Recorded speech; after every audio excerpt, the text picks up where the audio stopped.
Tervetuloa mukaan. Tänään aloitetaan vähän uudenlainen sarja ja pureudutaan aiheeseen, joka on tosi keskeinen osa suomalaista terveydenhuoltoa, eli sähköisiin lääkemääräyksiin, e-resepteihin. Juuri näin. Tämä on nyt eka jakso, kun mennään näin syvälle reseptioppiin. Ja tämä tieto on kyllä tosi tärkeää, oli sitten potilaana tai erityisesti, jos vaikka valmistautui lääkärihommiin Suomessa. Aivan. Ja Suomihan on, niin kuin sanoit, käytännössä ihan täysin siirtynyt näihin sähköisiin resepteihin. Kantapalveluiden kautta kaikki kulkeen. Joo. Käydään nyt läpi, että mitä tämä ihan käytännössä tarkoittaa perustuen tähän heinäkuun 2025 tilanteeseen. Okei. Katsotaan vähän, miten tämä systeemi toimii ja miksi se on just tällainen. Siinä on niin kuin taustalla sekä tehokkuus että potilasturvallisuus. Selvä. Lähdetään liikkeelle. Eli paperireseptit ja ne vanhat puhelinreseptit, ne on siis käytännössä niin kuin mennyttä aikaa. Joo, aika lailla joo. Lähes kaikki reseptit kulkee nykyään sen valtakunnallisen reseptikeskuksen kautta.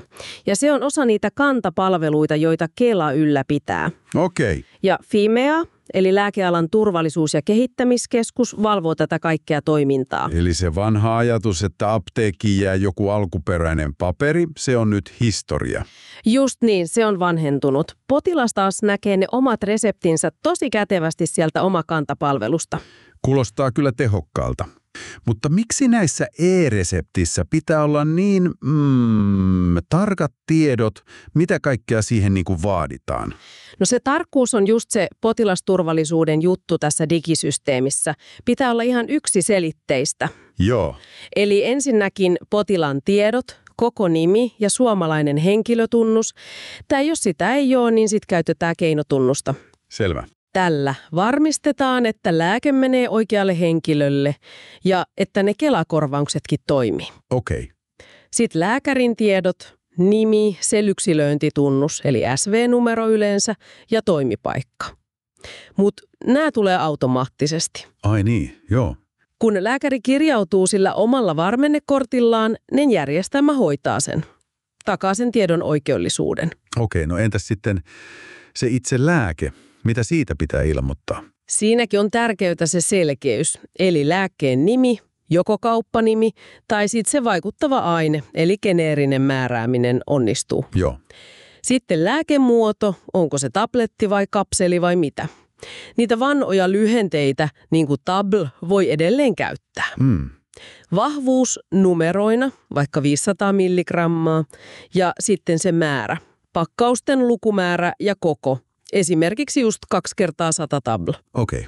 Tällä just vältetään niitä väärinymmärryksiä, joita ehkä paperireseptien kanssa saattoi tulla enemmän. Joo, ymmärrän. Mutta virheitähän sattuu aina välillä.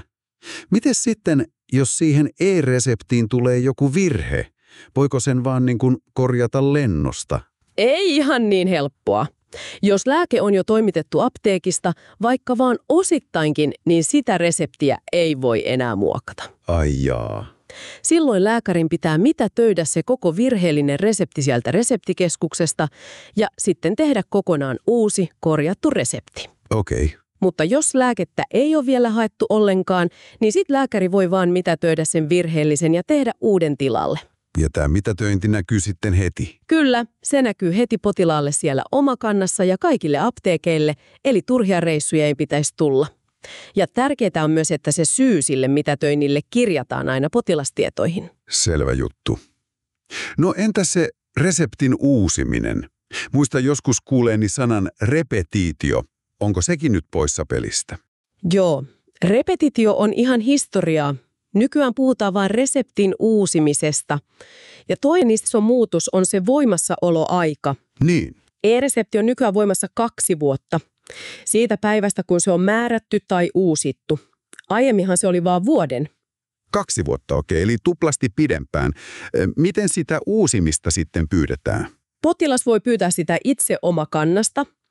Tai sitten apteekin kautta he välittävät pyynnön, tai ihan suoraan sieltä terveydenhuollosta vaikka lääkärin vastaanotolla.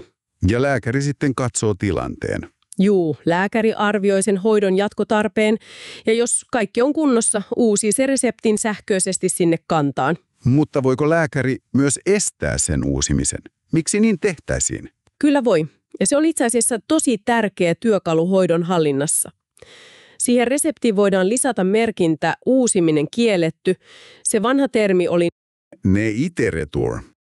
sitä käytetään tyypillisesti vaikka antibioottikuureissa, että ei käytetä turhaan ja ehkäistään resistenssiä.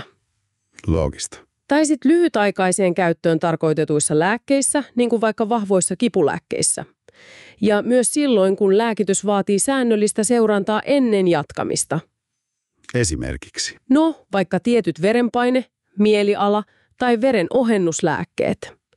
Se on siis osa sitä potilasturvallisuutta ja hoidon seurantaa, että lääkäri arvioi tilanteen välillä. Selvä. Joo, kuulostaa järkevältä. Minne nämä kaikki digitaaliset reseptit ja tiedot sitten lopulta tallentuvat? Ja kuinka pitkäksi aikaa? Ne menee automaattisesti sinne Kanta-palveluiden reseptikeskukseen. Ja säilytysaika on pitkä, 20 vuotta.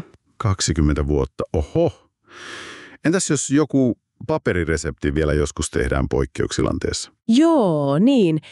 Niiden tiedot tallennetaan joka tapauksessa apteekissa sähköisesti Kantaan.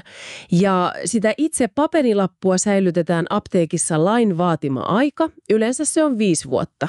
Okei. Mutta sitten huomausaineille ja PKV-lääkkeille, eli niille pääasiassa keskushermostoon vaikuttaville, Fimea on määrännyt pidemmät säilytysaikat. Selvä. Eli jos tästä vetää yhteen, niin Suomen systeemi on tosi pitkälle digitalisoitu, keskitetty ja tarkkaan säännelty. Ja tuntuu, että se selkeys ja potilasturvallisuus on ihan kaiken ytimessä. Juuri näin. Ja musta on kiinnostavaa just se tasapainottelu siinä, miten saadaan yhdistettyä se digitaalinen tehokkuus ja nopeus, mutta samalla pidetään kiinni niistä tärkeistä kontrolleista ja turvamekanismeista, kuten just noista uusimiskieloista. Tässä tuli kyllä tiivis, mutta tosi hyvä paketti Suomen e-reseptijärjestelmästä. Paljon tärkeitä yksityiskohtia. Joo. Keskeistä on hahmottaa se Kanta-reseptikeskuksen rooli ja ne tarkat vaatimukset.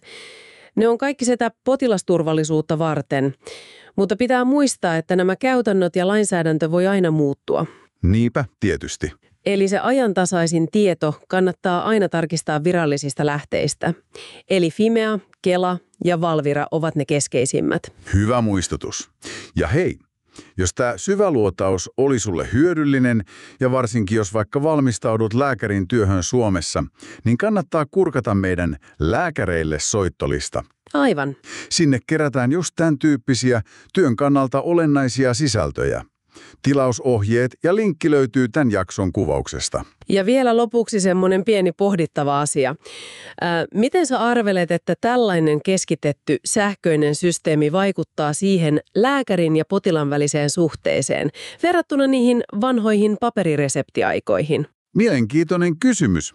Olisi tosi kiva kuulla teidänkin ajatuksia tai kysymyksiä tästä aiheesta. Jättäkää niitä rohkeasti tuonne kommentteihin. Joo, ehdottomasti. Pidetään keskustelua yllä. Mutta hei, seuraavaan kertaan ja voi hyvin!